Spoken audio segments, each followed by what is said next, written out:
আজ আমরা কি পড়ব? লোকিয়া সম্পর্কে পড়ব। লোকিয়ার মানেটা কি? একটা ভ্যাজানাল ডিসচার্জ, যেটা কি ফার্স্ট 14 ডেজ ডিউরিং পিউপেরিয়ামে রিলিজ হয়। পিউপেরিয়াম মানে কি? বেবি ডেলিভারির পরে যে পোস্টপার্টাম পিরিয়ডটা রয়েছে তাকেই বলা হয় পিউপেরিয়াম পিরিয়ড।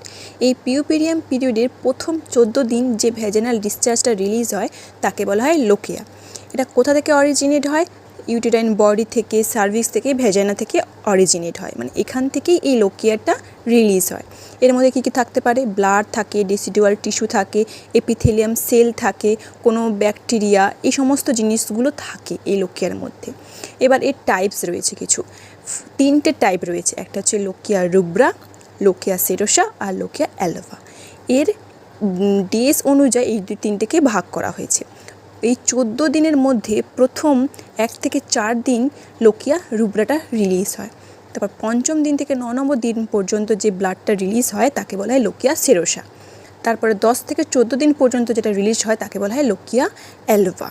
এবার লোকিয়া রুব্রার কালারটা কি? রেড এবং ব্লাডি হয়, কারণ এখানে প্রচুর পরিমাণে হিমোগ্লোবিন বা আরবিসি থাকে। তারপর ধীরে ধীরে আরবিসির পরিমাণটা কমতে থাকে, তাই এর কালারটাও ধীরে ধীরে ফ্যাকাশে হতে থাকে। লোকিয়া সেরোসার কালারটা কী হয়? ইয়েলিশ পিঙ্ক আর পেল ব্রাউনিশ কালার হয়। আর লোকিয়া অ্যালভার কালারটা কী হয়? পেল হোয়াইট কালারের হয়। এবার এর মধ্যে কী কী কম্পোনেন্ট থাকে? ব্লাড থাকতে পারে, ফিটাল মেমব্রেনের সেটস থাকতে পারে, ডেসিডুয়া, ভার্নিক্স, সেরোসা, মিকোনিয়াম, এই সমস্ত জিনিসগুলো থাকে। লোকিয়া সেরোসার মধ্যে কী থাকে?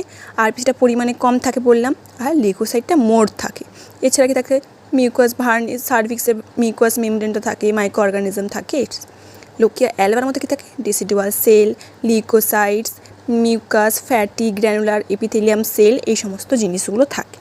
এবার এর কালারটাই দ্বারা আমি বুঝতে পারি কি, যে প্লাসেন্টা যে জায়গা থেকে সেপারেশন হয়েছে ওইখানে হিলিংটা হচ্ছে কি না। এর কালার দেখে আমি বুঝতে পারবো যে হিলিং প্রসেসটা কতটা হচ্ছে বা ঠিকঠাক হচ্ছে কি না, কোনো ইনফেকশন ওখানে হয়ে যায়নি তো, এই জিনিসটা। প্রথম 5 থেকে 6 দিন এই লোকিয়ার অ্যামাউন্ট কত থাকবে? 250 ml। ঠিক আছে, এই এমএলটাও যদি গন্ডগোল হয় তখন আমি বুঝতে পারবো যে ওই জায়গায় কোনো ইনফেকশন বা কোনো কিছু হয়েছে। কিছু ইম্পর্টেন্ট পয়েন্ট যাতে আমি বুঝতে পারবো যে লোকিয়ারটা আমার আর ঠিকঠাক হচ্ছে নাকি ওই আমাদের এর প্লাসেন্টা সেপারেশনের পরে ওখানে কোনো ইনফেকশান হয়ে গেছে, সেটা আমরা লোকিয়াটাকে প্রত্যেক দিন ইন্সপেক্ট করার মাধ্যমেই আমরা বুঝতে পারবো।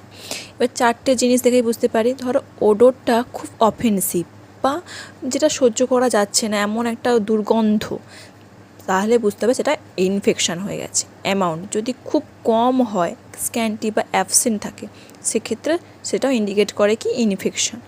কালার আমি বললাম কি প্রথমের দিকে রেড থাকে, তারপর ধীরে ধীরে কালারটা ফ্যাকাশে হতে থাকে। যদি ফ্যাকাশে না হয়ে অনবরত 14 দিন পর্যন্ত রেড কালার হয় তাহলেও ইনফেকশান হতে পারে, বা যে ইনভলিউশনটা হওয়ার কথা ছিল সেই ইনভলিউশনটা হচ্ছে না, সাব ইনভলিউশন হচ্ছে। ডিউরেশনটা যদি 14 দিন না হয়ে তারও বেশি সময় ধরে হচ্ছে, 3 উইক্সের আরও বেশি সময় ধরে হচ্ছে, তাহলে সেটা কি ইনফেকশান হয়েছে এরকম ইন্ডিকেট করে। ঠিক আছে।